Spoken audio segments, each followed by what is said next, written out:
अच्छा जी, आज हमने एक नया स्टैंडर्ड शुरू करना था। IAS 23 के नाम से बोरिंग कॉस्ट एक अच्छा स्टैंडर्ड है, कह लो दरमियाना स्टैंडर्ड है, ना ज़्यादा मुश्किल है ना बहुत ज़्यादा आसान है। चीज़ें सोचना पड़ती हैं इसमें। या अल्लाह, हैं क्या कह रहे हो?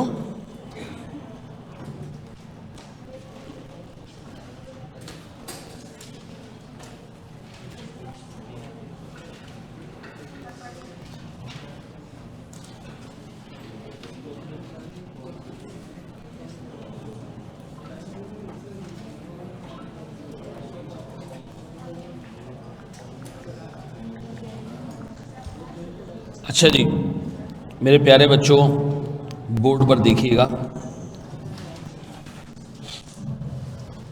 अब्दुल रहमान कर रहा है, उसको दे दिए मैंने।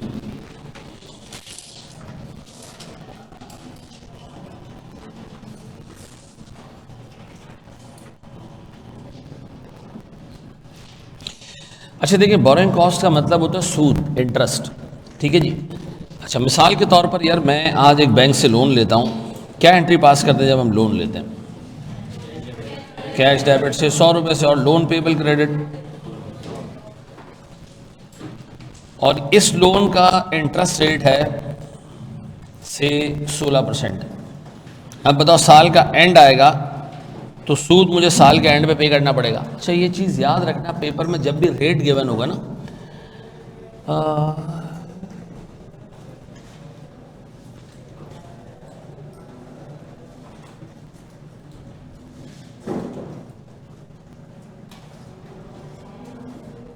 नहीं यार देखो, IoT का मतलब होता है वो इंटरनेट पे डाटा जा रहा होता है उसका। IoT डिवाइस जूसर मशीन के अंदर जो वो लगा हुआ है, सेंसर लगा हुआ है, वो IoT नहीं है।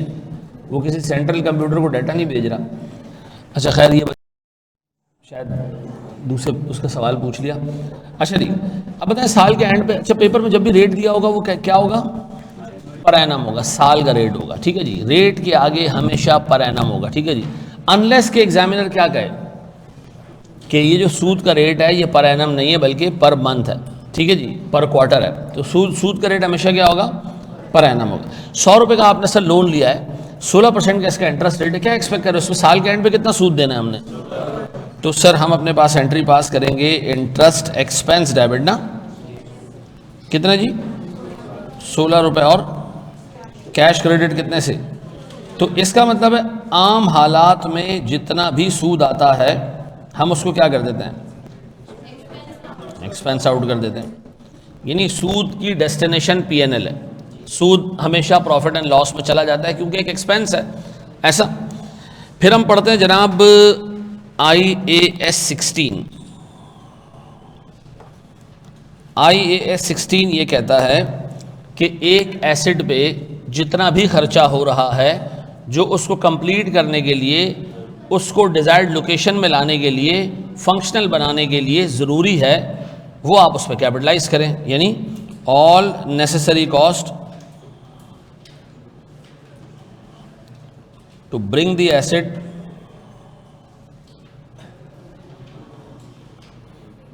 इन ऑपरेशन, ये आपने सारे क्या करने हैं?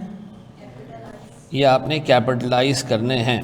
अच्छा, मैं एक छोटी सी एग्जांपल देता हूँ। मुझे बताएं, मैंने एक मशीन ख़रीदी 100 रुपये की या 500 रुपये की, तो मैं मशीन डेबिट करता हूँ 500 से और कैश क्रेडिट कर देता हूँ कितने से? अच्छा, मैंने इस पर इंस्टॉलेशन का ख़र्चा किया। कौन सा? इस मशीन की इंस्टॉलेशन का ख़र्चा किया, तो इंस्टॉलेशन हुई 25 रुपये की, तो वो भी क्या मशीन में कैपिटलाइज करें? लेकिन वो तो इंस्टॉलेशन का खर्चा है, उसका मशीन से ही तो ताल्लुक़ है सर। इंस्टॉल नहीं करेंगे तो मशीन चल थोड़ी पाएगी। तो मशीन को चलाने के लिए, ऑपरेशनल कंडीशन में लाने के लिए खर्चा क्या है? ज़रूरी है। तो हम क्या करते हैं? हम इसको कैपिटलाइज करते हैं। सर मशीन डेबिट कितने से? 25 रुपये से, और कैश क्रेडिट कितने से? तो स्टैंडर्ड कहता है जनाब, जो भी खर्चा मशीन को उसकी डिज़ायर्ड लोकेशन पे लाने के लिए ज़रूरी है, आप उसको क्या करें? तो दो बातें स्टैंडर्ड ने हमें बताई। जब भी सूद आए एक्सपेंस आउट कर दो, और जितना भी खर्चा एसेट के ऊपर हो रहा है उसको वर्किंग कंडीशन में लाने के लिए वो सारे को कैपिटलाइज करो, ऐसा। तो हमने स्टैंडर्ड से पूछा कि कभी कभी हम एसेट को कंस्ट्रक्ट भी तो करते हैं, क्या करते हैं, कंस्ट्रक्ट करते हैं। कंस्ट्रक्ट करते हैं तो हमारा पैसा खर्च हो रहा होता है उस पर, ऐसा। तो हमने मिसाल के तौर पर एसेट की कंस्ट्रक्शन पे पैसा खर्च किया, और वो पैसा हमने लिया था लोन पे, वो पैसा हमने लोन पे लिया था। और वो पैसा अगर हमने लोन के थ्रू लिया है तो लोन पे क्या लगेगा? अच्छा, अब पैसा लोन पे लेना इसलिए ज़रूरी है कि हमारे पास पैसा है ही नहीं। तो स्टैंडर्ड कहता है जनाब ये जो आप पे इंटरेस्ट लग रहा है ये इसी वजह से लग रहा है कि आपने लोन लिया, और लोन आपने इसलिए लिया है कि आपने एसेट को, तो एसेट को कंस्ट्रक्ट करने के लिए लोन लेना ज़रूरी था, और लोन लेने की वजह से आपको सूद देना पड़ा। तो जो सूद है, इंटरेस्ट है, ये एसेट के अंदर कैपिटलाइज कर दो। क्या कर दो? यानी बजाय एक्सपेंस आउट करने के कैपिटलाइज कर दो। कौन से इंटरेस्ट को? जो हमने एसेट को कंस्ट्रक्ट करने के लिए लोन लिया है उस पे जो सूद आ रहा है वो आप क्या करें, इस पे कैपिटलाइज कर दें, subject to certain conditions, subject to. अब बताएं सर बोरिंग कॉस्ट का स्टैंडर्ड क्या कहता है? जब भी सूद आएगा एक्सपेंस आउट कर दो, सिवाय उस केस के जब एसेट को कंस्ट्रक्ट करने में पैसा इस्तेमाल हो रहा हो और वो पैसा लोन पे लिया गया हो, और उस लोन का इंटरेस्ट आपने क्या करना हो, कैपिटलाइज करना हो। अदरवाइज सारे का सारा इंटरेस्ट क्या होगा, एक्सपेंस आउट होगा, ऐसा है। अब बताएं जी बोरिंग कॉस्ट का स्टैंडर्ड का ऑब्जेक्टिव क्या है? कि वो सूद जो कि कैपिटलाइज करना है आइडेंटिफाई कर लो, वो एसेट की कॉस्ट पर डाल दो, बाकी जो सूद बच गया उसको क्या करो, एक्सपेंस आउट करो, ऐसा। तो आमतौर पर सारा सूद क्या होगा, एक्सपेंस आउट होगा, सिवाय उस सूद के जो IAS 23 के हिसाब से कंस्ट्रक्शन ऑफ एसेट के लिए सर कैपिटलाइज करने की इजाज़त है, ऐसा है। ये बात समझ आती? अब ये किसी ने कॉपी करना है तो हम क्या कर सकते हैं, इसको लिख दें कि एसेट कंस्ट्रक्शन के दौरान interest on loans for construction, ये क्या होगा जी, कैपिटलाइज होगा, ऐसा। कल मैंने बहुत सोचा यार अपनी राइटिंग पे थोड़ा काम करना चाहिए, फिर मैंने कहा अब जब इतने सालों में नहीं किया तो अभी क्यों करें। ठीक है जी, समझ आ रहा होता ना तुम लोग, बस खत्म हो गई बात। ऊपर दिखा दें बेटा, ये देख लें।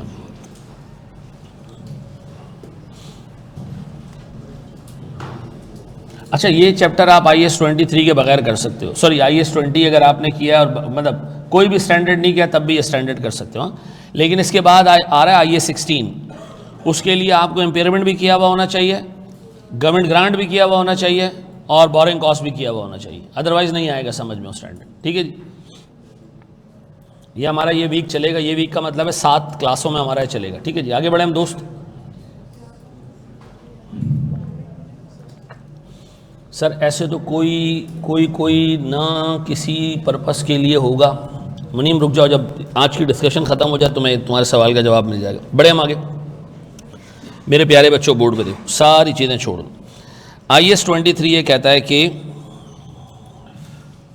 IAS 23 ये कहता है कि एक एसेट होता है जो कहलाता है क्वालिफाइंग एसेट।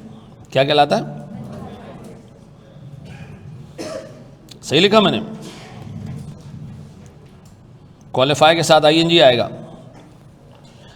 क्वालिफाइंग एसेट क्या होता है, गौर से सुनना। स्टैंड कहता है जनाब सिर्फ क्वालिफाइंग एसेट की कंस्ट्रक्शन पे बोरिंग कॉस्ट कैपिटलाइज होगी, और किसी एसेट के ऊपर नहीं। सिर्फ किसके ऊपर?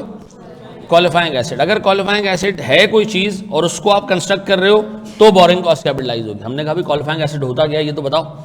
उसने कहा ऐसा एसेट जो कि सब्सटेंशियल टाइम ले, ऐसे लिखते हैं TEN TAN। तुम लोग ये कैसे पता चला? सब्सटेंशियल टाइम ले इन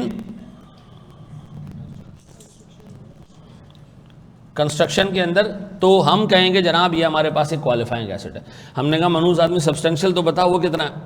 उसने कहा यार ये हम नहीं बताते। अकाउंटिंग स्टैंडर्ड में नंबर्स आपको बहुत कम मिलेंगे, वो वर्ड यूज़ करेगा material, immaterial, not material, significant, insignificant, not significant, ठीक है जी, सब्सटेंशियल, नॉन सब्सटेंशियल, इस तरह के वर्ड्स आएंगे। नंबर्स आमतौर पे नहीं आते। नंबर्स कहाँ से लाए जाते हैं? फिर प्रैक्टिस से लाए जाते हैं। तो आमतौर पे सारी बड़ी फर्म्स का मुत्तफ़िका ओपिनियन ये, बड़ी फर्म्स कौन है पता है? वैसे कभी भी अपने बुज़ुर्गों से किसी की एनालॉजी नहीं करनी चाहिए, लेकिन देखिए कुरान और हदीस को आसान अल्फाजों में आपको किसने बताया?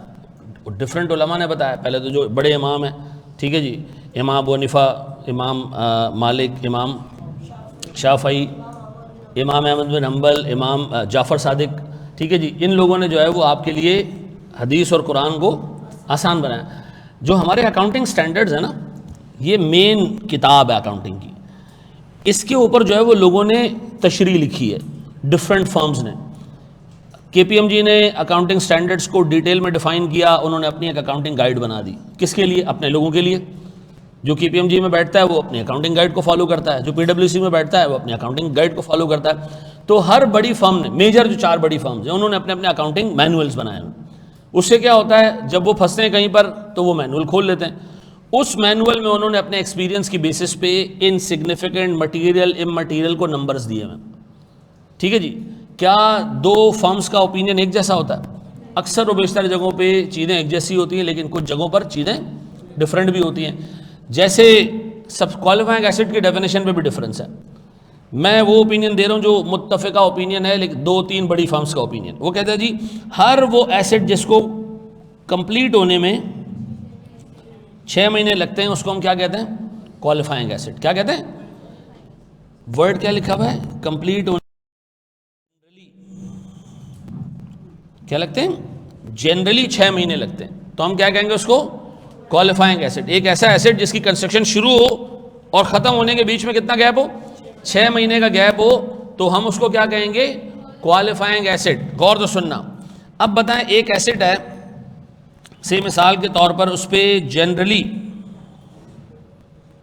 सर 4 महीने लगते हैं, हमने इतना सुस्ती से काम किया कि वो 8 महीने में कंप्लीट हुआ, क्या ये क्वालिफाइंग एसिड है? नहीं सर, ये क्वालिफाइंग एसिड नहीं है। ये क्वालिफाइंग एसिड नहीं। क्यों?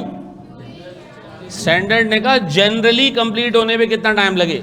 6 महीने लगे। इस पर तो नहीं लगता 6 महीने, इस पर तो आमतौर पर 4 महीने लगता है। आपकी सुस्ती की वजह से क्या हुआ? ये कितने पे चला गया? 8 महीने। तो ये क्वालिफाइंग एसिड नहीं बन जाएगा। इसी तरह अगर एक एसिड पे जनरली 8 महीने लगते हैं और आपने डबल शिफ्ट लगा के उसको से 5 महीने में कंप्लीट करा लिया या 4 महीने में कंप्लीट करा लिया एक्चुअल में, तो क्या ये क्वालिफाइंग एसिड बन जाएगा? हाँ सर, ये तब भी क्वालिफाइंग एसिड है। क्यों?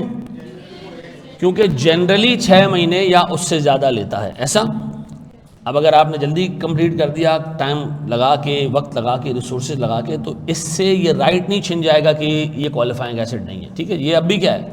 अब बताओ क्वालिफाइंग एसिड की डेफिनेशन क्या है? वो जो एक्चुअल में 6 महीने से ज़्यादा में बने।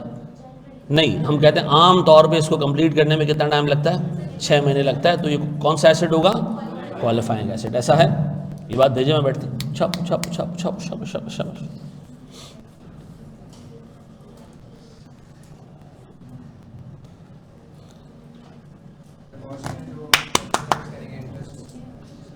बस क्वालिफाइंग एसिड होना ज़रूरी है, उसी में सिर्फ बोरिंग कॉस्ट कैपिटलाइज होगी, बाकी में नहीं होगी। नहीं, आई कैप के इलेक्शन में बहुत टाइम है, अभी 2 महीने पड़े हुए। बड़े हम आगे दोस्त पढ़ जाएं, इससे ऊपर वाला एक दफ़ा रिव्यू कर दें। रुक जाओ, कर देता हूँ मैं। ये क्लियर हो गया? अच्छा मेरे प्यारे बच्चों, एक स्टेप आगे बढ़ते हैं। सुनिएगा दोस्त, सुनिएगा मेरे बच्चों।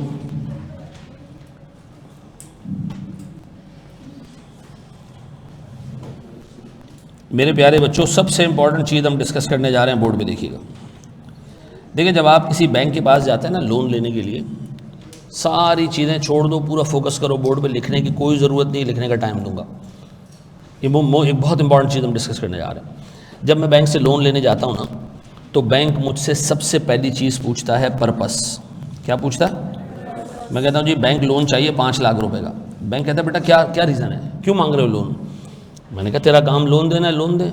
बाप क्यों बन रहा है? उसने कहा नहीं, मैं आपको लोन जब दूंगा जब मैं सेटिस्फाई हो जाऊंगा कि आप जिस पर्पज़ से लोन ले रहे हो पैसा वापस भी कर पाओगे। ठीक है जी।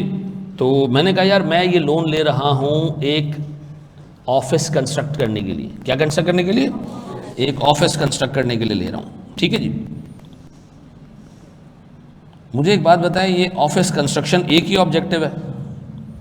एक ही ऑब्जेक्टिव है लोन लेने का? अगर एक ही ऑब्जेक्टिव है लोन लेने का और वो कंस्ट्रक्शन ऑफ ऑफिस है तो हम कहेंगे ये एक स्पेसिफिक लोन है। कौन सा लोन है? स्पेसिफिक लोन है। स्पेसिफिक लोन का मतलब only obtained for the construction of asset, only obtained for the construction of asset, nothing else. ऐसा व्हाट इफ के मैं बैंक के पास जाऊं, मैं कहूं जी मुझे लोन चाहिए, लोन मुझे चाहिए भैया कोई 2 मिलियन रुपए का। बैंक ने कहा ये लोन किस लिए चाहिए? मैंने कहा यार मसला ये है कि मुझे तो एक एसेट कंस्ट्रक्ट करना है। ठीक है जी। एसेट की कंस्ट्रक्शन के लिए मुझे चाहिए 4.5 लाख का लोन, बाकी मुझे कुछ सैलरीज देनी है। ठीक है जी, 6 लाख की सैलरीज देनी है और मैंने अपने ऑपरेशंस में भी कुछ पैसा इस्तेमाल करना है, कुछ स्टॉक खरीदना है। तो मैंने आप ये कह लें कि 9,50,000 मुझे उसके लिए चाहिए। क्या ये स्पेसिफिक लोन है? नहीं सर। इस लोन के कितने ऑब्जेक्टिव्स हैं? कई सारे ऑब्जेक्टिव्स हैं। तो हम कहेंगे ये एक जनरल लोन है। क्या ये जनरल लोन? ऐसा है। अब बताएं स्पेसिफिक लोन कौन सा होगा? जो सिर्फ एसेट की कंस्ट्रक्शन के लिए लिया गया है, सिंगल ऑब्जेक्टिव लोन। और अगर एसेट की कंस्ट्रक्शन के अलावा बाकी चीज़ों के लिए भी लोन लिया है तो हम कहेंगे ये जनरल लोन है, ये स्पेसिफिक नहीं है। ऐसा है। अभी कोई 1.5 होशियार इसमें से सवाल नहीं पूछेगा कि हमने उस पर 4,50,000 तो कह दिया कि ये एसेट के लिए ले रहे, तो ये स्पेसिफिक हो गया बाकी जनरल हो गया। नहीं, इंटायर लोन की यूजेज को हम देखेंगे कि हमारे पास ये लोन स्पेसिफिक ऑब्जेक्टिव के लिए लिया गया या अच्छा ये 4.5 लाख से 4,60,000 हो सकते हैं एसेट की कंस्ट्रक्शन में। हाँ हो सकते हैं, हमारे पास पैसा है, इसका मतलब है बाकी लोन भी एसेट की कंस्ट्रक्शन में यूज हो सकता है। और ऐसा भी हो सकता है कि 4.5 लाख से पैसा बच जाए, तो हम इंटायर लोन को देखेंगे आपके केस में। ऐसा। अब बताओ लोन 2 ही ऑब्जेक्टिव्स के लिए होता है, कौन से? स्पेसिफिक लोन है, किसी एक एसेट की कंस्ट्रक्शन के लिए लिया है, या इस कंस्ट्रक्शन के अलावा भी बहुत सारे ऑब्जेक्टिव्स हैं। ऐसा है। ये बात भेजे में बैठती है। अब बताओ सर क्या ये 2 मिलियन का पूरा इंटरेस्ट, इस 2 मिलियन के लोन पे पूरा का पूरा इंटरेस्ट एसेट में कैपिटलाइज होना चाहिए? नहीं। क्यों? तो गलत बात हो जाएगी भाई। जब एसेट की कंस्ट्रक्शन के ऊपर पैसा पूरा खर्च नहीं हो रहा तो ये तो बहुत गलत बात हो जाएगी कि 2 मिलियन रुपए के लोन का सूद आप उठा के एसेट पे डाल दो, जबकि इसमें से पैसा किसके लिए लिया गया है? सैलरीज के लिए भी लिया गया, ऑपरेशंस के लिए भी लिया गया। ऐसा है। तो याद रखिएगा, बैंक जब आपसे पहली चीज़ पूछेगा ना ऑब्जेक्टिव, इससे हमारी अकाउंटिंग ट्रीटमेंट डिटरमिन होगी।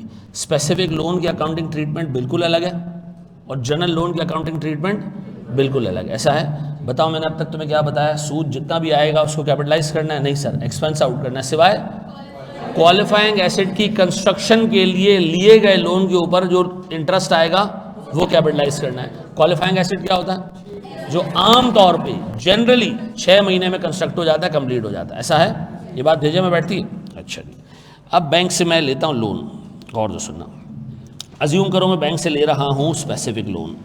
मैंने कहा बैंक मुझे 5 लाख का लोन चाहिए। ऐसा। अब बताइए मैं बैंक के पास जाता हूँ लोन लेने के लिए ना, तो मैं घर से एक थैला ले गया। जैसे ही बैंक ने कहा कि आपका लोन सैंक्शन हो गया है, मैंने कहा डालो इसमें। बैंक ने कहा पागल वागल हो गया। मैंने कहा ये पैसा डालो इसमें, मेरा लोन है, मैं जो भी करूँ। उसने कहा नहीं सर ऐसे थैले में लोन नहीं देते हमने लोन डाल दिया आपके अकाउंट में। किस पर डाल दिया? आपका एक अकाउंट खोला, उसमें अंदर लोन डाल दिया है। ये है चेकबुक, ये ATM कार्ड, बाहर जा ATM से निकाल ले और चेक काट के दे दे, हम तुझे थैले में डाल के दे दें। लेकिन ये डायरेक्ट लोन थैले में नहीं मिलता। मैंने कहा अच्छा मैं खामखा थैला ले आया, इसका मतलब है जो लोन मिलेगा वो कहाँ जाएगा? मेरे बैंक अकाउंट में जाएगा।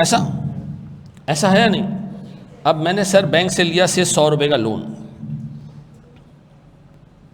बैंक ने कहा जी इस पे इंटरेस्ट रेट है से 16% का। मैंने कहा ठीक है बैंक 16% का इंटरेस्ट रेट। बैंक ने कहा हाँ 16%। मैंने कहा ठीक। मैंने कहा यार ये पैसा तो तेरे अकाउंट में पड़ा होगा ना, अकाउंट तो तेरे बैंक में ही है, तेरा बैंक तो तेरे ही कंट्रोल में, तो ये पैसा तो तेरे पास ही पड़ा हुआ है। उसने कहा जब चाहिए निकाल के ले जाओ। मैंने कहा अगर मैं पूरा ना निकालूं तो? बैंक ने कहा फिर हम तुम्हें इस पर इंटरेस्ट देंगे भी, तुमसे लेंगे भी इंटरेस्ट लोन के ऊपर और जो अकाउंट में पैसा पड़ा है उस पर इंटरेस्ट देंगे भी। मैंने कहा अच्छा अच्छा, तो कितना इंटरेस्ट दोगे? बैंक ने कहा जनाब इंटरेस्ट इनकम हम आपको देंगे 7%। कितना?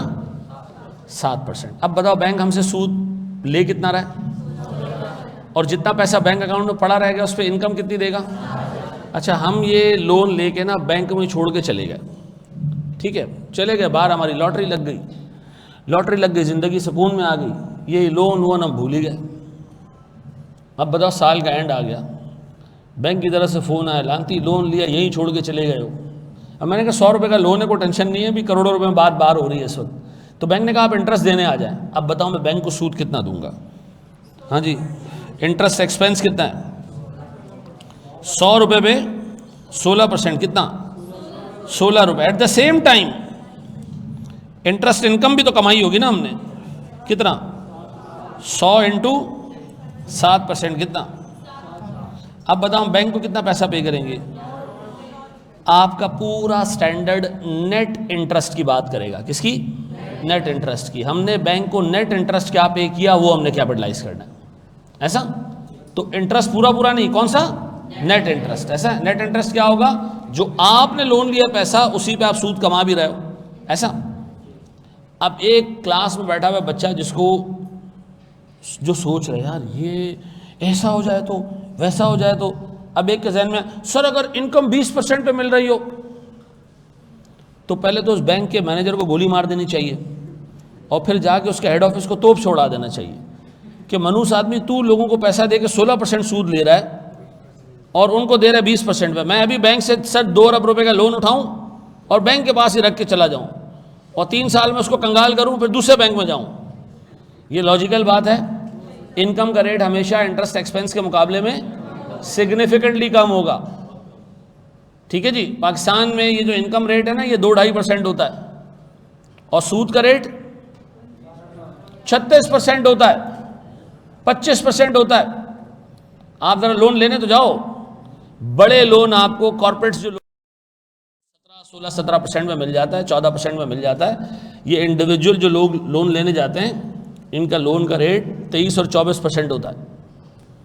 क्रेडिट कार्ड का लोन, क्रेडिट कार्ड पर ट्रांजैक्शन करते हो ना, लेट हो गए, क्या सरचार्ज है क्रेडिट कार्ड का? 36%। वो हाँ, ओडी और क्रेडिट कार्ड का लोन एक ही रेट पे होता है, 36-37% का रेट होता है। किसी पठान से सूद पे पैसा लिया है, 1 लाख रुपए पे 10,000 रुपये मंथली सूद है, यानी सूद का रेट निकालो 120%।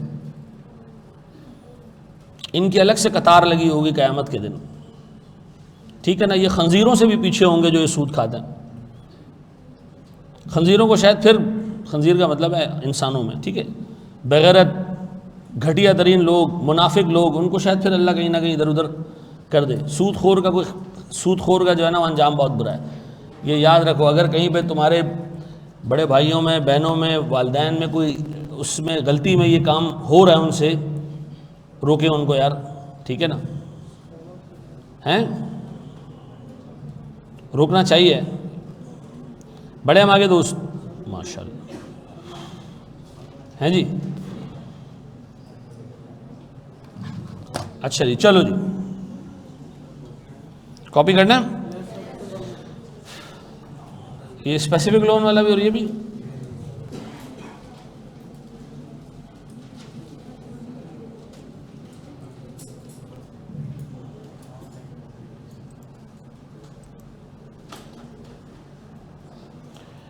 यूबीएल के जॉब थी वो भी तो सही नहीं थी, बिल्कुल आपने सही कहा। मेरे फाइनेंशियल उसमें जॉब छोड़ने का रीज़न ही सूद था, ठीक है ना।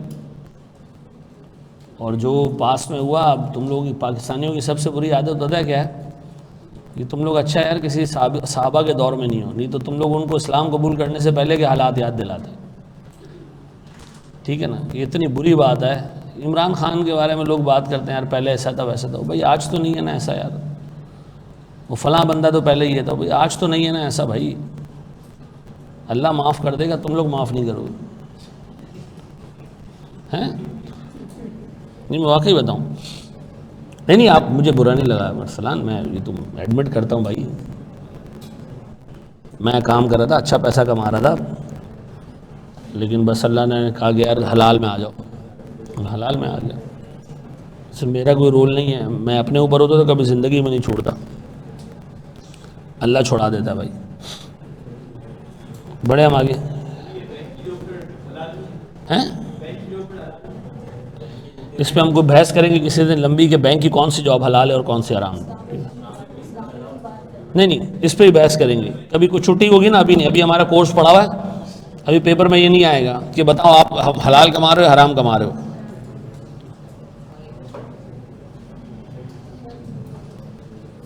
भाई मैंने अभी तक इतना काम किया बस, ठीक है, यहाँ तो शुरू हुआ है और यहाँ ख़त्म हुआ है, तो 2 पेज आप छोड़ दो, ठीक है, बोर्ड पे देखना, नुमान क्लास के एंड पे बताता हूँ, ठीक है। अच्छा मेरे प्यारे बच्चों, सारी चीज़ें छोड़ दो, अब बोर्ड पे देखो, सब कुछ छोड़ दो, बोर्ड पे देखो, यहाँ देखो। स्टैंडर्ड कहता है भाई आप जब एसेट की कंस्ट्रक्शन शुरू हो ना, क्या शुरू हो, कंस्ट्रक्शन जब शुरू हो, गौर से सुनना, कंस्ट्रक्शन क्या हो जाए, स्टार्ट हो जाए,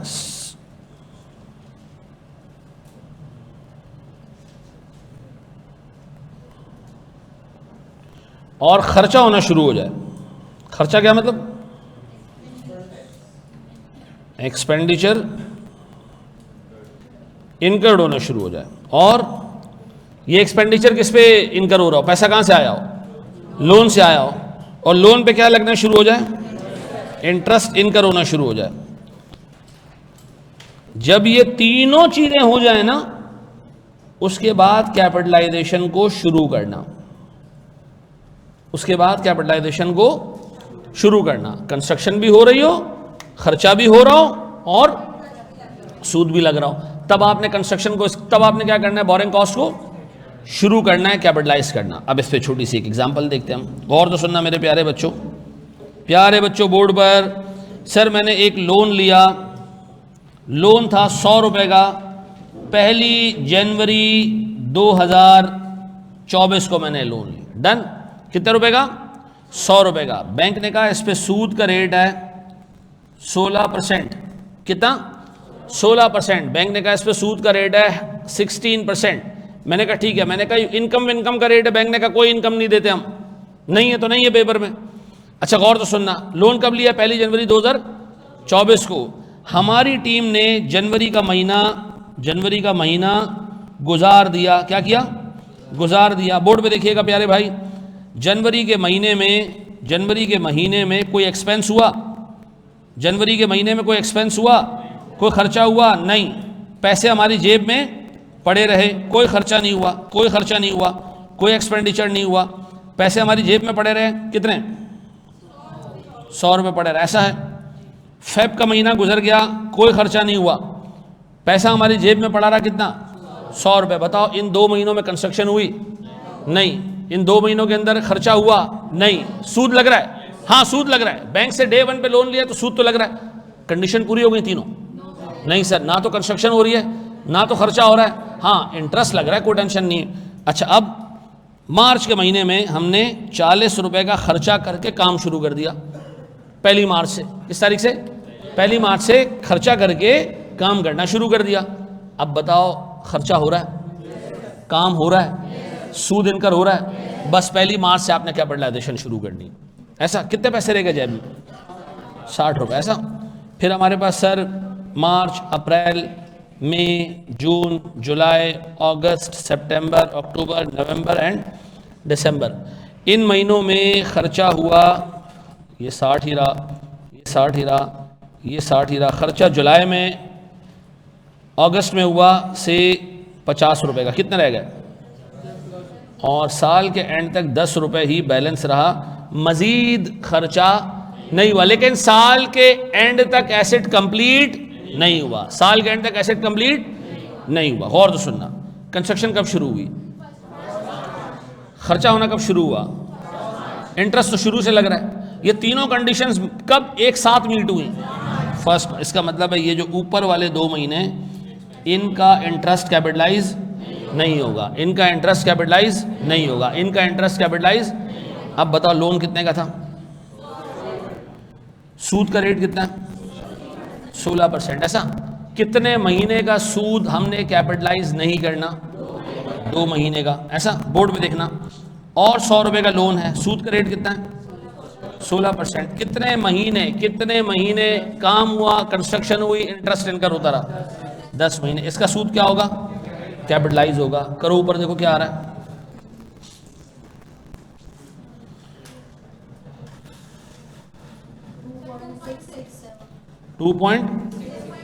2.67। ये 13.33। ये क्या होगा? ये क्या होगा? ऐसा है, बोर्ड पे देखना, बोर्ड पे देखना, लिखेगा कोई नहीं। बाबूजी ऐसा नहीं करो यार। मुझे बताओ, हमने डे 1 पे 1 जनवरी को लोन लिया, क्या एंट्री पास की? कैश डेबिट 100 रुपये से। और अच्छा, कैश की जगह अप्रोप्रिएट पता है क्या होगा? बैंक डेबिट कर देना। और लोन पेबल क्रेडिट कितने से? ये पैसा स्पेसिफिक एसेट की कंस्ट्रक्शन के लिए लिया गया। यस, हमने एसेट की कंस्ट्रक्शन के लिए लिया गया। एक सेकंड ना, रुक जाओ भाई।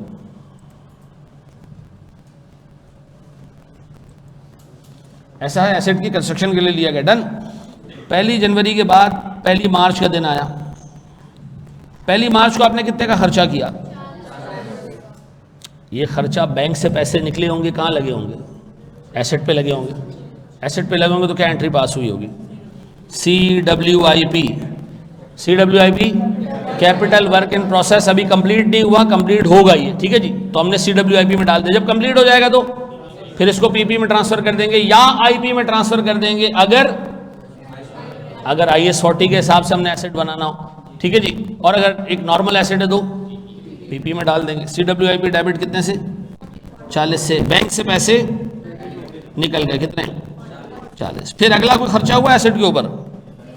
कब खर्चा हुआ? अगस्त में सर, कितने का? फिर एक एंट्री हमने पास की होगी 1 अगस्त को, कितने की?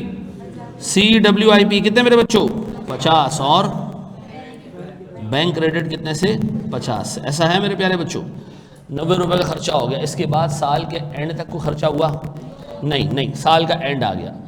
अब बताओ, जब साल का एंड आया तो तुमने, और तो सुनना, एक एंट्री पास की 31 दिसंबर पे। कितना रुपए का टोटल सूद तुमने पे किया? 13.33 और 2.67 कितना? 16 रुपए का सूद पे किया। एंट्री पता क्या पास की हमने? सर हमारे पास कैश क्रेडिट कितने से? डेबिट क्या करूं? CWIP पता कितने से? 13.33। और इंटरेस्ट एक्सपेंस कितने से? 2.67 को एक्सपेंस आउट क्यों किया? इसको एक्सपेंस आउट क्यों कर दिया? क्योंकि इस दौरान कंस्ट्रक्शन नहीं चल रही थी, एक्सपेंडिचर इनकर नहीं हो रहा था। सर इसको आपने कैपिटलाइज क्यों किया? क्योंकि इस दौरान कंस्ट्रक्शन चल रही थी, एक्सपेंस इनकर हो रहा था, इंटरेस्ट भी इनकर हो रहा था। अब बताओ सर, मेरे पास ये CWIP में चला गया और ये चला गया इंटरेस्ट एक्सपेंस में। क्या साल के एंड तक एसेट कंप्लीट हुआ? नहीं, अभी भी चल रही है कंस्ट्रक्शन। साल का एंड आ गया। बताओ, मैं अपने स्टेटमेंट ऑफ फाइनेंशियल पोजीशन पे नॉन करंट एसेट्स में CWIP दिखाऊंगा कितने से? मैं कहूँगा जी 90 रुपये का CWIP था, 40 और 50, और इस पर 13.33 का सूद कैपिटलाइज हुआ। कितना हो गया? कितना? 103.33। ऐसा है। और मेरे नॉन करंट लायबिलिटीज के अंदर या करंट लायबिलिटीज के अंदर क्या आ रहा होगा? बैंक लोन, ऐसा, या लोन पेबल कितने का? 100 रुपए का। 10 का नहीं, 10 तो तुम्हारे बैंक में बैलेंस पड़ा हुआ है ना। लोन कितने का है? ऐसा तो नहीं होता ना कि आपने बैंक से लोन लिया, बाहर जाके आप जुए में हार गए। बैंक ने कहा लोन, मैंने कहा 0 हो चुका है, पैसा खर्च हो गया तो लोन खत्म। ऐसा नहीं है भाई। लोन अभी भी कितने का है? लोन अभी भी 100 रुपए का है, पैसा आपके पास खर्च हो गया। हाँ, अगर यहाँ में कैश के लिए बैंक का वो डालता, बैलेंस डालता करंट एसेट्स में, तो कितने का डालता? 10 का। ऐसा, ये 10 रुपए का बैंक बैलेंस मेरे पास आ रहा है एसेट्स में। ऐसा है। मैं कैश और बैंक का एसेट बैलेंस शीट के एक्सट्रैक्ट में कभी भी नहीं बनाऊंगा, क्योंकि एग्जामिनर नहीं बनाता। नहीं तो आप यहाँ एक और काम भी कर सकते थे, इधर एक और डाल देते। क्या चीज़? Current assets. करंट एसेट्स में क्या आ रहा होता? बैंक आ रहा होता। कितने का? आप पेपर में ये काम करने की कोशिश मत करना। डन है जी, ज़रूरत नहीं है इसकी। अब मुझे एक बात बताओ सर, कितने रुपए का इंटरेस्ट कैपिटलाइज हुआ है? 13.33, ठीक है जी। और कितने रुपए का इंटरेस्ट एक्सपेंस आउट हुआ है? अच्छा, ये 2.67 भी कैपिटलाइज हो जाता अगर पहली तारीख से ही कंस्ट्रक्शन शुरू हो जाती, पहली तारीख से ही खर्चे होना शुरू हो जाते, तो क्या होता? ये भी कैपिटलाइज हो जाता। लेकिन इन 2 महीनों में कोई काम, तो जब जिन 2 महीनों में काम नहीं हुआ तो उसकी बोरिंग कॉस्ट हम कैपिटलाइज। अब बताओ, सारी बोरिंग कॉस्ट को क्या करना है? एक्सपेंस आउट, सिवाय क्वालिफाइंग एसेट पे होने वाली बोरिंग कॉस्ट को हम कैपिटलाइज करते हैं जब वो कंस्ट्रक्ट हो रहा हो। और कब शुरू करते हैं बोरिंग कॉस्ट की कैपिटलाइजेशन को? जब 3 के 3 काम हो जाएं, उस वक्त से हम कैपिटलाइज करना शुरू करते हैं। कंस्ट्रक्शन भी हो रही हो, खर्चा भी इनकर हो रहा हो और इंटरेस्ट भी इनकर हो रहा हो। ऐसा है, ये पहले कॉपी करो। क्या चीज याद रखो, क्वालिफाइंग एसेट की डेफिनेशन है जिसकी कंस्ट्रक्शन में कम से कम 6 महीने लगे, ज्यादा से ज्यादा तो आप 15 साल चलाओ उसको, 6 महीने से कम नहीं होना चाहिए, ठीक है जी। अच्छा, एक चीज और सुन लो भाई, एक चीज हमारी अजम्पशन रहेगी। ये बच्चे ने बड़ा वैलिड सवाल पूछा अरसलान ने। सुनो, बंदे ने कहा जब आप ये सूद पे कर रहे थे तो ये 10 रुपए दे देते बैंक को, ऐसा है? हमारी अजम्पशन रहेगी कि हमारे पास जो लोन हमने लिया है ना, हम वो इंटरेस्ट की पेमेंट में नहीं यूज़ करेंगे, वो हमने कंस्ट्रक्शन में इस्तेमाल करना है। और इंटरेस्ट की पेमेंट हम कहाँ से किया करेंगे? अपने ऑपरेशनल कैश फ्लो से, अपने बिजनेस के कैश फ्लो से। लोन के पैसे से हम इंटरेस्ट नहीं पे करेंगे अनलेस के एग्जामिनर हमें कहे। हम आमतौर पे ये काम नहीं करेंगे, ऐसा है। ये कॉपी करें सर, शाबाश। ये भी पहला दिन है, एडजस्ट हो जाओगे थोड़ा सा जी।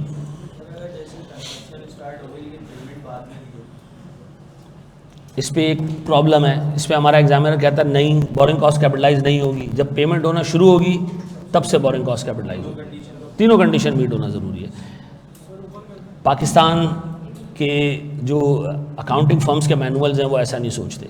आपके एग्जामिनर से हमेशा इस चीज़ पर फटा रहा, फिर हमने कहा यार जो वो बोल रहा है वो मान लो, ठीक है। बाज़ औक़ात आप अपना काम दे देते हो ठेकेदार को, और ठेकेदार को आप कहते हो जी साल के एंड में पैसे दूंगा, तुम कंस्ट्रक्शन करो, ठीक है। साल के एंड पे आप उसको पैसे देते हो, आपका एग्जामिनर कहता है साल के एंड से बोरिंग कॉस्ट शुरू करो, जबकि प्रैक्टिकली ऐसा नहीं होता, ठीक है जी। अब आपने किसको फॉलो करना है? मुझे फॉलो करना है एग्जामिनर को। एग्जामिनर को सर, ख़त्म, ठीक है जी। अकल वकल बाद में आएगी, पहले पेपर पास करना है।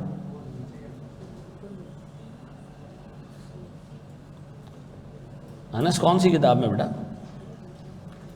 नहीं, क्लास कॉन्सेप्ट्स यूज़ करो। अच्छा देखो यार, बाज़ औक़ात हमारी किताब में ना कोई पास पेपर का सवाल होता है, मैं उसका सोल्यूशन पास पेपर के पैटर्न को चेंज नहीं करता, वैसे ही डाल देता हूँ। क्लास में सवाल करा देता हूँ कि यार ये हम थोड़ा सा इससे डिफरेंट तरीके से करेंगे, जवाब वही आ रहा होता है। तो आप जो फॉर्मेट मैं फॉलो करा रहा हूँ इसको आप फॉलो करना। आप किताब के चक्कर में जाओगे तो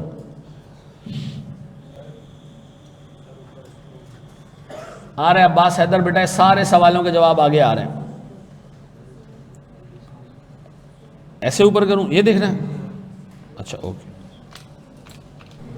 लास्ट वाला दिखा दें, ये देख लें लास्ट वाला भाई।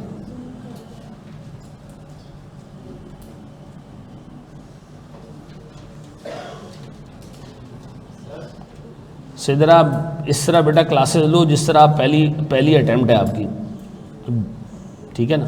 20 मार्क्स पे जो है वो फेल होने का मतलब है सिग्निफिकेंट इश्यूज हैं कॉन्सेप्ट्स में। और ये जो कॉन्सेप्ट वाला लेक्चर है ये घर जाके एक दफ़ा वापस देखा करो, और हफ्ते बाद 2 की स्पीड पे देखा करो, ताकि कॉन्सेप्ट्स आपको याद रहें। जी मेरे बच्चों,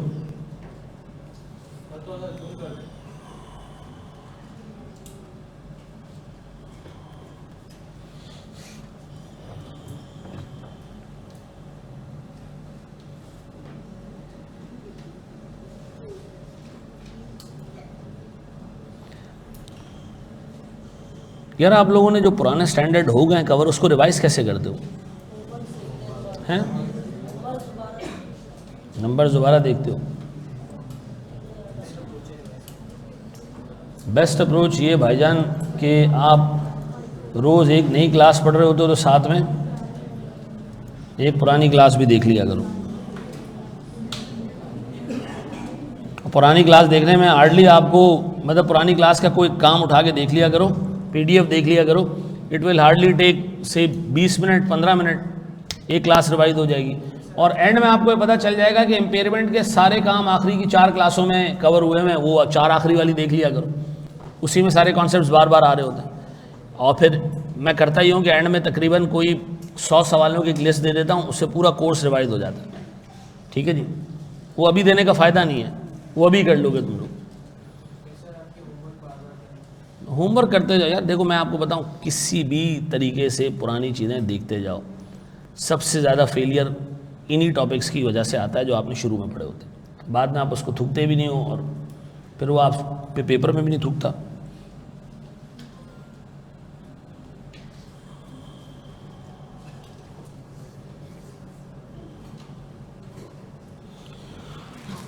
बढ़ जाए आगे।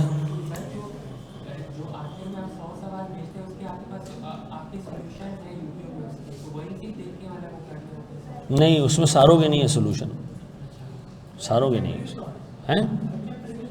है ना। हर चैप्टर के 100 दूंगा तो तुम तो उड़ जाओगे। टोटल 100 सवाल होते भाई। यार मैं चीज़ देखिए, लोग भाई बड़े पागलों की तरह प्रैक्टिस कर रहे होते हैं चीज़ों की यार। मुझे कोई बंदा PRC का मिला, उसने कहा मैंने 3000 सवाल सॉल्व किए हैं। ITB के नहीं, अकाउंटिंग के कह रहे हैं, 3000 सवाल सॉल्व किए, पता नहीं कहाँ किए, लेकिन किया होगा। मैं इतना टाइम, देखो ये 2 एक्सट्रीम्स हैं, बिल्कुल भी प्रैक्टिस ना करना और इतनी ज़्यादा प्रैक्टिस करना, दोनों का कोई फ़ायदा नहीं है। मैं CFA का लेवल 1 का पेपर देने गया तो मैं बड़ा रिलैक्स था, क्योंकि मेरे पैसे अपने लगे हुए थे, कंपनी के पैसे थे। ठीक है, कंपनी से हमारे कंपनी में ये होता था भाई, UBL में एक हिसाब किताब ये होता था कि आप जितनी एजुकेशन लेना चाहते हैं लें, आपको फाइनेंस UBL करता था। लेकिन 1 मिलियन से जब पैसा ऊपर बढ़ जाता था तो फिर आपको 1 साल मैंडेटरी रुकना पड़ता था। तो मेरा 1 साल पूरा हो गया तो 1 मिलियन का बजट आ गया मेरे पास, मैं CFA उठाया, लेक्चर देखे उसके। टोटल CFA लेवल 1 के लेक्चर होंगे 70 घंटे के। वो मैंने ऐसे पिक्चर की तरह सुना, अच्छा ओ पेपर देने चला गया। मेरा दोस्त जो भी यहाँ एक इंश्योरेंस कंपनी का ओमान में CEO है, वो मुझे कहता है, दोनों साथ गए थे पेपर देने 2009 दिसंबर, 5 दिसंबर 2009। ये अजरक रैली भी होती है उस दिन, कल्चर डे होता है सिंध का, ऐसे ही है ना, 5 दिसंबर को होता ना। पेपर देने गए, मेरे साथ बाहर खड़ा, मुझे कहता है कितने सवाल की तुमने प्रैक्टिस की है। मैंने कहा मैंने टोटल सारे मिला के, कह रहे हाँ। मैंने कहा 70 MCQs, जिसमें 3 में से 1 सही होता है, 4 भी नहीं होते हैं। कितने? मैंने कितने सवाल किए थे? टोटल 70 टोटल, क्योंकि हर एक लेक्चर के बाद 1 MCQ आता था, मैं वो सही करके, उसमें से भी मैंने गलत किए होंगे कुछ। ठीक है जी। और वो बंदा, उसने मुझे बोला मैंने शुएजर के 4000 सवाल किए हैं। मैंने कहा तेरे पैसे अपने लगे हुए हैं, मेरे तो फ्री गए। हम दोनों के मार्क्स बराबर आए थे। उस दिन मुझे एक और चीज़ इंसान की साइकी के बारे में पता चली। जब आप रिलैक्स होकर जाते हो ना पर्चा देने के, तो आपको अल्लाह ताला ने जो चीज़ें आपने पढ़ी होती है ना, आपके असाब पे आपका कंट्रोल होता है। पूरे टाइम मुझे ये टेंशन नहीं हुई कि यार फेल हो गया तो क्या होगा। पूरे टाइम ये टेंशन थी अगर पास हो गया तो फिर कैसे होगा ये मामला। हो गया, उसी पैसों में मैंने दूसरा लेवल भी दिया, वो भी हो गया। फिर बस तीसरा लेवल मैंने नहीं दिया, क्योंकि उसके बाद मैंने पैसे ठीक ठाक कमाना शुरू कर दिए थे। मैंने कहा बस तालीम जिस काम के लिए थी वो हो गई, आगे बढ़े हम हैं। अच्छा एक बात बताओ, एक चीज़ होगी इंटरप्शन। क्या होगी?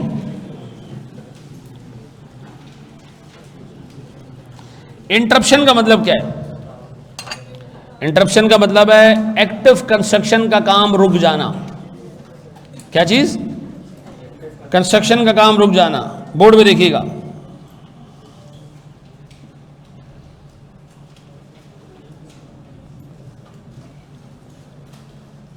अच्छा कंस्ट्रक्शन 3 रीजंस की वजह से रुक सकता है।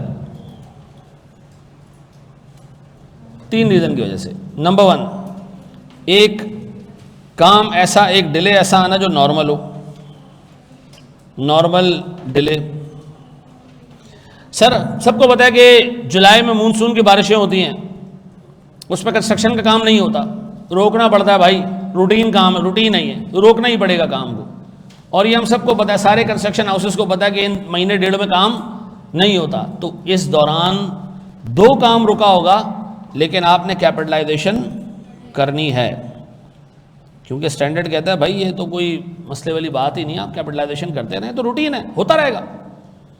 व्हाट इफ के सर इसके अलावा कोई रीज़न हो और आपको काम रोकना पड़ जाए, भत्ते की पर्ची आ जाए, मटेरियल ख़त्म हो जाए, केडीए वाले आ गए, उन्होंने कहा तोड़ो ये नक्शे के हिसाब से नहीं है, आपने जो है वो मट्टी चेक कराई तो पता चला जी कि कंस्ट्रक्शन को आपको रोकना पड़ेगा और बुनियादें जाके सही करनी पड़ेंगी। कोई भी रीज़न हो सकते हैं, जियोलॉजिकल को प्रॉब्लम आ गया, कोई नक्शे के हिसाब से चीज़ नहीं बन रही है, कोई भत्ते की पर्ची आ गई, ये एक रूटीन या नॉर्मल चीज़ नहीं है।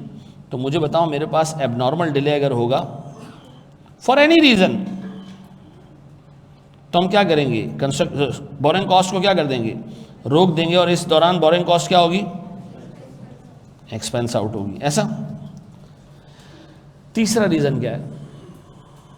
तीसरा रीज़न है सिग्निफिकेंट एडमिनिस्ट्रेटिव वर्क।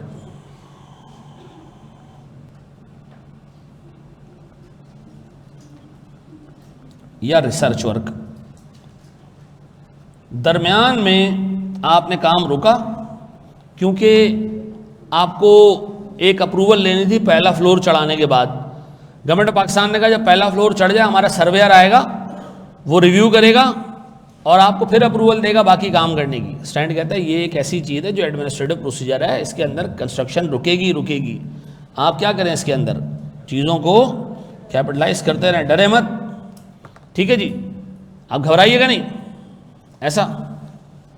अब मुझे एक बात बताओ सर, काम बंद हो जाए नॉर्मल बारिशों की वजह से, या हम सबको पता है कि जी इस महीने में काम नहीं होता, हालात सही नहीं होते हैं, नमी होती है हवा में, कंस्ट्रक्शन का काम अगर कर दिया जाए तो बेकार होता है, तो सर हम क्या करेंगे? इसको कैपिटलाइज करते रहेंगे। सर अगर कोई एबनॉर्मल डिले आ जाए तो, और सिग्निफिकेंट एडमिनिस्ट्रेटिव वर्क बीच में आ जाए तो आपने तब भी कैपिटलाइज करना। ऐसा है। अब ये जितनी चीज़ें हमने पढ़ ली ना, एक सवाल में डालते हैं, फिर दूसरा सवाल, फिर तीसरा सवाल। अब हमने सिर्फ सवाल करने और सवालों में छोटे छोटे कॉन्सेप्ट्स आते रहेंगे। अब मज़ीद नया कॉन्सेप्ट हम अगली क्लास के एंड तक नहीं पढ़ेंगे, अब सिर्फ हमने प्रैक्टिस करनी है। कॉपी करें इसको, शाबाश। हैं? थर्ड पॉइंट है significant administrative work. Significant administrative work की मैंने अभी एग्जांपल दी कि पहला फ्लोर चढ़ाने के बाद आपको गवर्नमेंट ऑफ पाकिस्तान की तरफ से क्या करना पड़ेगा? अप्रूवल लेना पड़ जाए, और उसके लिए काम रोकना पड़ जाए कि जी सर्वेयर आएगा, देखेगा वो, और सर्वेयर ने देख के क्या किया, वेरी गुड जी आप कंस्ट्रक्शन जारी रखें। तो ये 15 दिन का जो डिले आया, इसमें भी काम आपने कैपिटलाइज करना है, ठीक है जी। बढ़े हम आगे।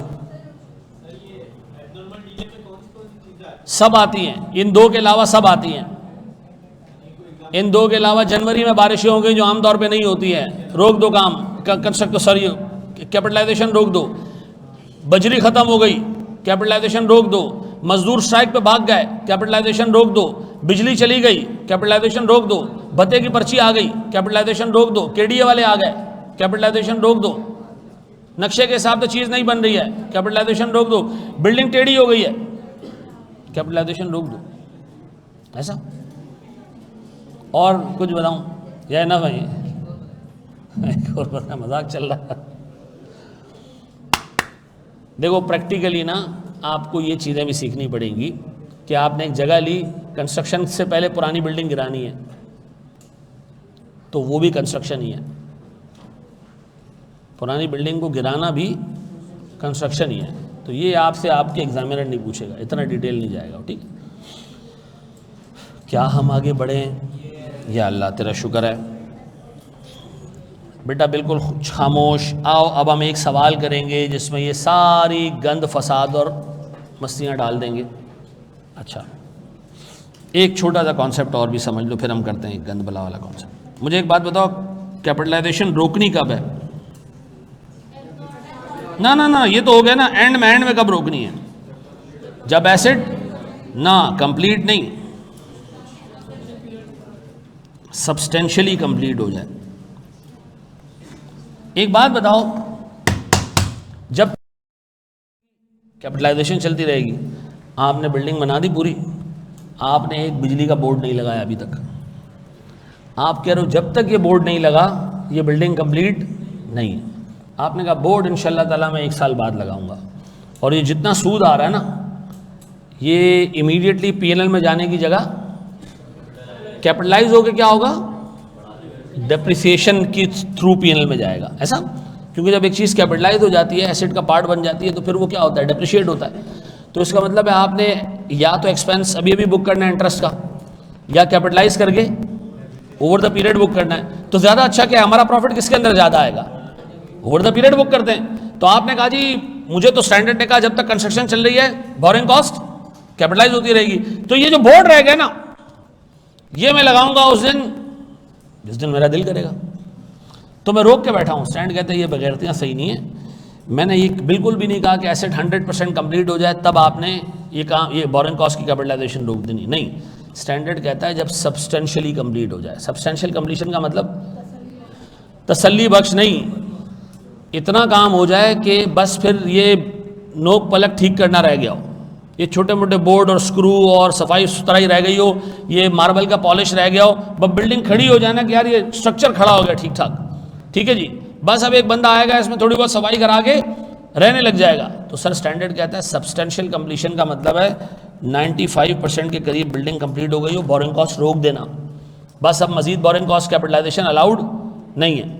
अब आप बिल्डिंग बना के बैठ गए हो, बोरिंग कॉस्ट कैपिटलाइज पे कैपिटलाइज किए जा रहे हो, ऑडिटर आया उसने कहा भाई बिल्डिंग तो बन चुकी है, आपने कहा कोने वाला टाइल पॉलिश नहीं हुआ, जब तक ये पूरा नहीं होगा मैं इस बिल्डिंग को कंप्लीट नहीं समझता।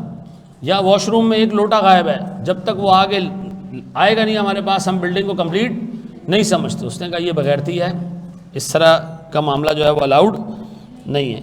कंस्ट्रक्शन कंप्लीट होनी चाहिए, सब्सटेंशियली कंप्लीट। अब बताओ स्टार्ट कब करना है सर, जब एक्सपेंस इनकर हो रहा हो, कंस्ट्रक्शन हो रही हो, इंटरेस्ट इनकर हो रहा हो।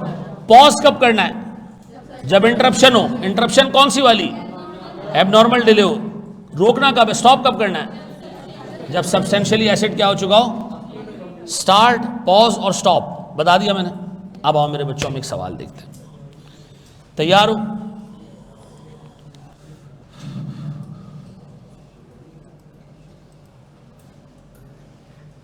आगे कितने का लोन है, 200 रुपये का। बैंक ने कहा इस पर सूद का रेट है 16% का, कितने का, और बैंक को हमने कहा जी इनकम, बैंक ने कहा इनकम का रेट है 0%, कोई इनकम नहीं है। डन। अब हमारे एक्सपेंडिचर जो हमने इनकर किए हैं, अच्छा ये लोन हमने लिया 1 जनवरी को, ठीक है जी। हमारा एक्सपेंडिचर हुआ 1 फेब से 50 रुपये का। फिर हमारा एक एक्सपेंडिचर हुआ मई में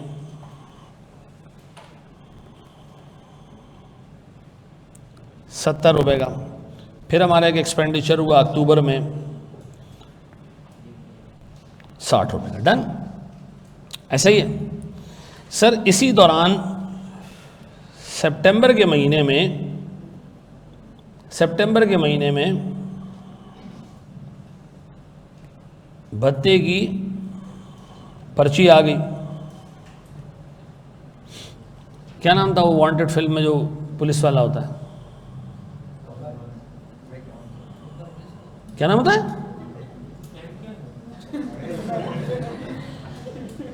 चुलबुल पांडे कहाँ से आ गया। चलो भत्ते की पर्ची आ गई, मैं नहीं लेना चाहता नाम के यहाँ के किसी लोकल पॉलिटिशियन का। अच्छा जी, चलो भत्ते की पर्ची आ गई, पूरा सितंबर का काम नहीं हुआ। फिर गौर सुनना, जून में क्या हुई जी, बारिश होती रही। और ये बारिश क्या थी,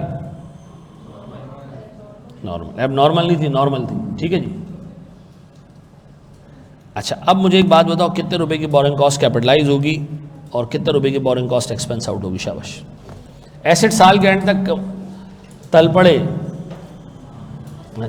साहब जो है उसकी पर्ची आ गई थी और उन्होंने कहा जी भत्ता चाहिए, और हमने 1 महीने के अंदर सॉर्ट आउट कर लिया कि भत्ता हमने देना कितना है, ठीक है। और फिर काम शुरू हो गया, ये ना 1 फेब से खुद करो, मैं फिर करा रहा हूँ। ताजी खोकर कौन है? ये बदमाश है कोई? कराची का बंदा है? पिंडी का? अच्छा, कराची में अल्लाह का शुक्र है कोई बदमाश नहीं है।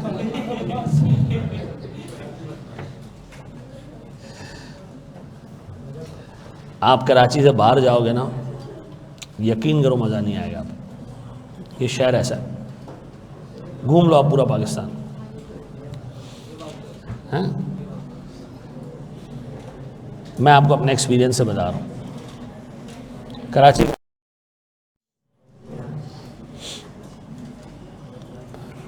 कराची में जितनी चैरिटी होती है, जितना ख्याल रखा जाता है लोगों का, पाकिस्तान के और किसी शहर में ये मामला नहीं है। अल्लाह ताला हमारे शहर को इसी तरह जो है वो आबाद रखे।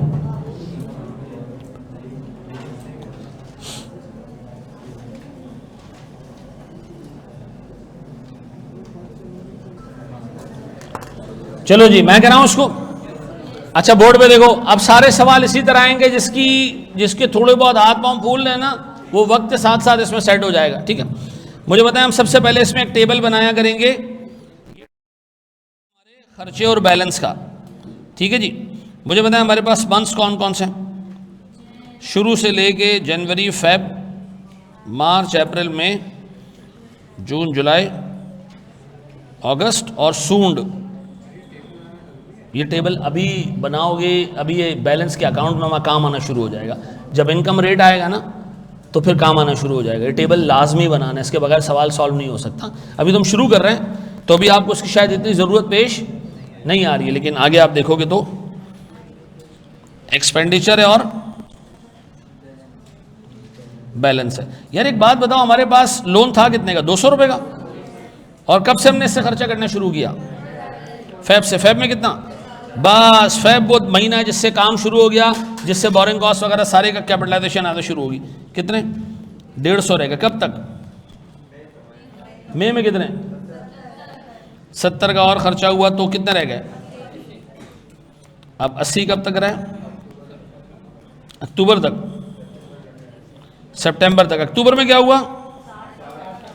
तो हमारे जेब में रह गए केवल 20 रुपए।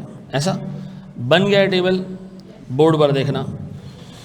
अब बताओ जी, आप ऐसे पेंसिल से वो महीने काट दो जिसमें कैपिटलाइजेशन नहीं हुई। ये कटना चाहिए। क्यों? पहले महीने को काम ही नहीं हुआ। फिर सितंबर में भत्ते की पर्ची आ गई थी तो हम गायब हो गए थे। इन 2 महीनों में काम नहीं हुआ। कितने महीनों में काम हुआ? 10 महीनों में। तो क्या हम ऐसा कर सकते हैं कि हम निकालें BCEC, borrowing cost eligible for capitalisation. Borrowing cost eligible for capitalisation. कितनी बोरिंग कॉस्ट एलिजिबल है? 200 रुपए के लोन पर 16% के रेट से 10 महीने। कितने? 26.67। अच्छा 7 ऐसे कर लो। फिर हमारे पास सर बोरिंग कॉस्ट एक्सपेंस कितना मेरे बच्चों? 200 रुपए का loan multiply by 16% multiply by 2 divided by 10 कितना? 12 12 12 12 12 कितना? ये कहां जाएगा? ये जाएगा P&L में। ये कहां जाएगा? ये जाएगा बैलेंस शीट पे, कैपिटलाइज होगा। ऐसा। अब मेरा सवाल है, नॉन करंट एसेट्स में बैलेंस शीट पे CWIP आएगा, पता कितना कितना? 50, 70 ऐसा। और फिर हमारे पास 60 ऐसा है मेरे बच्चों। अब बताओ कितना टोटल? कितना कितना बेटा? ये तीनों मिला लो तो 180 प्लस 26 पॉइंट।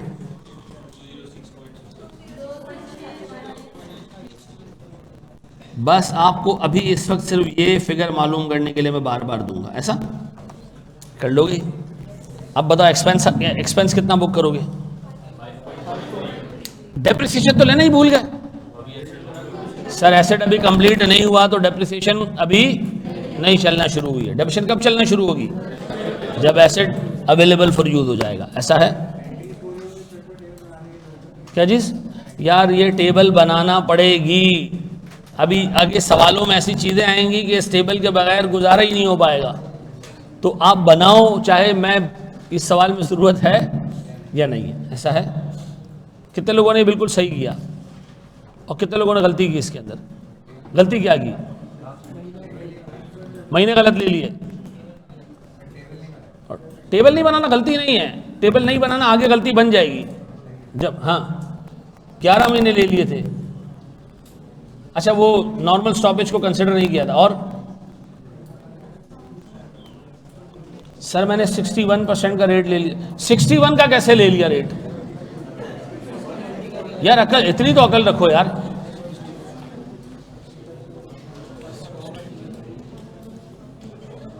पता नहीं कहां, मतलब नशा वशा करके आए हुआ क्लास में घुस जाओ। आगे बढ़े हम।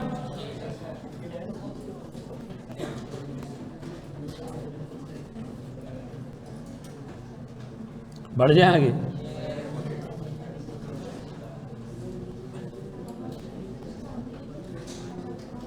बढ़े बेटा, एक स्टेप और आगे बढ़े। आओ मेरा प्यारा बच्चा, चाचा, बढ़े आगे एक स्टेप। दूसरा सवाल। अब इस सवाल में मैं इनकम डालूंगा, बोर्ड पर देखिएगा। बेटा सारी चीजें छोड़ दे चंदा, मेरा बच्चा बातें करना बंद कर दे।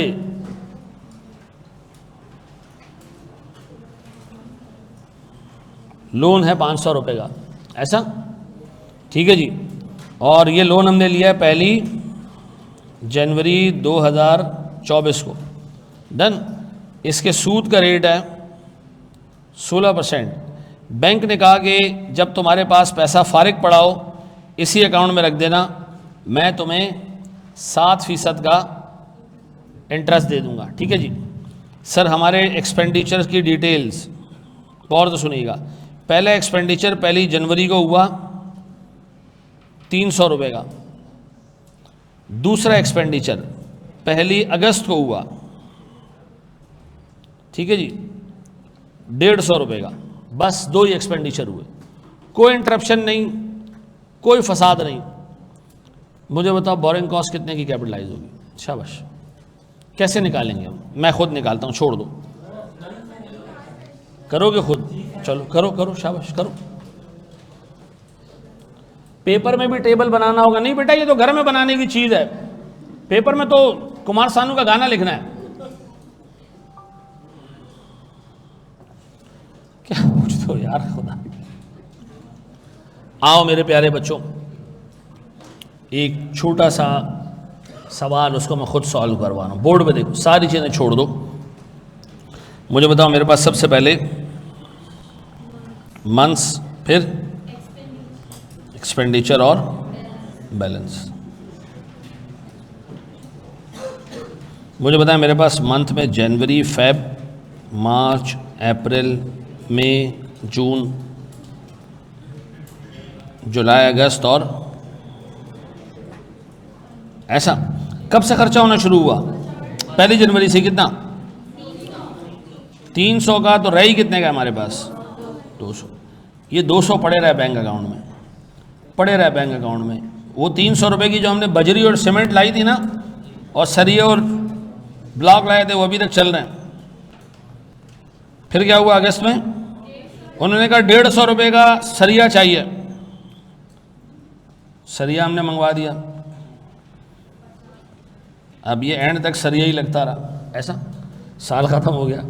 अब बताओ सर, हमारे पास कहा जा रहा है बोरिंग कॉस्ट, कोई इंटरप्शन पीरियड, कोई डल पीरियड, कोई बेकार पीरियड नहीं।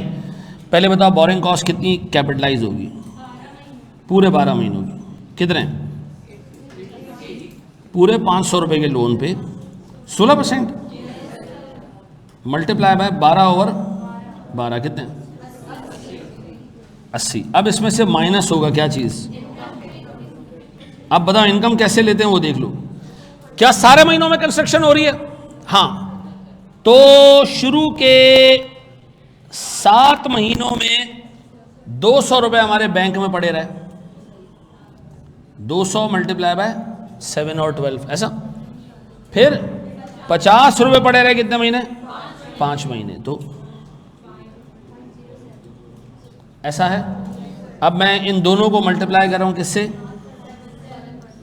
अब बताओ ये कितने और कितने आ रहे हैं, 8.16 कर दूं, 17 कर दूं,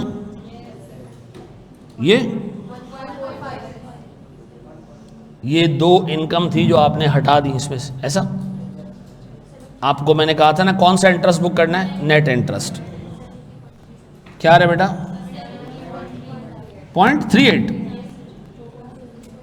यही चेक। अच्छा जी, अब बताओ मेरे प्यारे बच्चों, हमारी बैलेंस शीट पे नॉन करंट एसेट्स में CWIP में कितना पैसा आएगा, 300 और 150 कितने, और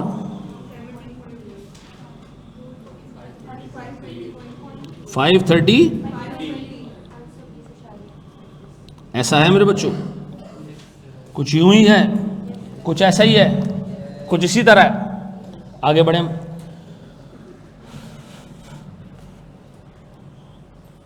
कितने लोगों ने सही कर लिया था, ये खुद से करने वाले थे, क्यों नहीं हुआ? फिर इनकम में मसला किया, इनकम में क्या मसला किया, तो पूरी इनकम लेनी है ना। 500 रुपये पे 7% लगाया तुमने, कहा ऐसी की तैसी हैं, फिर 50 रुपये पे, हाँ हाँ 70.38 कैसे आया, 80 में से ये दो इनकम हमने माइनस की, 80 का एक्सपेंस दिया और ये दो इनकम हमें मिली, तो नेट हमने बैंक को कितनी कॉस्ट दी, 7 की जगह 5 से कर दिया था। एनसीए क्या है, नालायक आदमी, एनसीए नॉन करंट एसेट है यार, क्या हो गया भाई।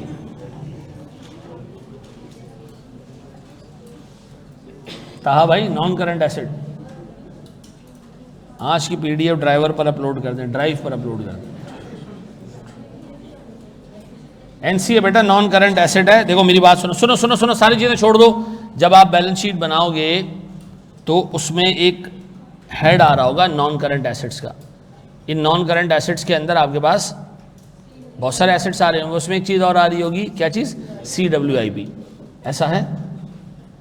निकाला कैसे वो पूछ रहे हैं। 300 रुपये का एक खर्चा हमने एसेट पे किया है और 150 रुपये का एक खर्चा हमने एसेट पे किया है। कितने का खर्चा हो चुका है एसेट पे, 300 प्लस 150, और ये मिला के कितने हो गए, 450, और 70 रुपये का सूद भी, ऐसा है। बड़े हम आगे दोस्त, कलमा पढ़ के मर जा। हाँ जी, बढ़ जाए हम आगे, चलो जी बड़े आगे। चलो बस आज का हम यहीं तक रखते हैं। प्यारे बच्चों, आज की क्लास घर जाके एक दफ़ा देख लेना। कल हमने इसी चीज़ की प्रैक्टिस करनी है, एक एक चीज़ मैं सवाल में ऐड करता जाऊंगा, ठीक है जी। अब अगले सवाल में क्या आ रहा होगा, इनकम भी आ रही होगी, इंटरप्शन पीरियड भी आ रहा होगा, फिर उसके अगले सवाल में हम 2 लोन लेके चल रहे होंगे, ठीक है जी। तो अब इसी में चीज़ें क्या हो रही होंगी, ऐड हो रही होंगी। डन।